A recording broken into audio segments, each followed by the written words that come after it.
EPAEngland failed to bowl Australia out before the hosts declared Alastair Cook and James Vince were the two unbeaten at the close, but Mark Stoneman had already fallen to a 93 miles per hour inswinger from Mitchell Starc as England ended the day 291. Coach Trevor Bayliss admitted England need to bat big for the third day and some of day 4 if they are to first get level and then pass Australia's first innings total.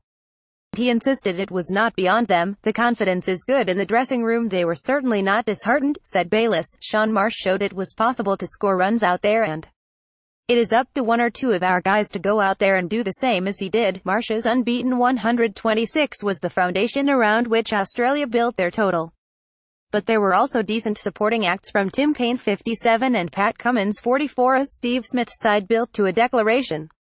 Reuters: Australia got the early wicket at the start of England's innings. Brain stepped play 90 minutes before the end. "The confidence is good in the dressing room." Trevor Bayliss. "That came just into the final session, but after 9.1 overs of extreme pace from Australia, so did the rain, and as the covers came on there was no doubting which of the two sides were disappointed to come off." "Mitchell bowled very quick out there," said Marsh. "He is bowling very well as the whole bowling group, so we were disappointed with the rain coming." Australia had resumed on 2094 in the morning, but England's bowlers once again failed to make enough inroads. And more importantly, after the ones they did get, they allowed the hosts to consolidate and build again.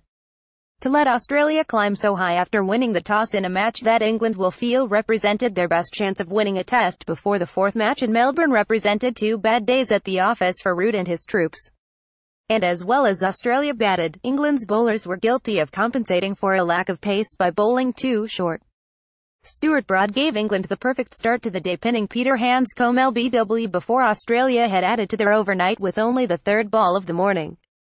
And Jimmy Anderson might have had a better day than he did, having 2 LBW decisions overturned on review, one against Marsh when he had 29 and one in the next over on Paine on 24. He attempted to overturn a not-out decision on Cummins before the all-rounder had scored, but the ball pitched outside leg. Craig Overton followed up the debut wicket of Smith on Saturday with 2 more. Paine and Cummins to finish with 3,105. But if a moment summed up England's day, it was when Marsh was reprieved shortly after reaching his century. Cook and Vince getting in a tangle, both going for the same looping edge off the left-hander's bat between slip and gully. Cook initially looked like he had hold of it, but Vince's outstretched hand appeared to knock it out of his grasp. Root and Bayliss will hope that the pair can keep communication clearer in the morning as they attempt to try and steer England clear out of very choppy waters.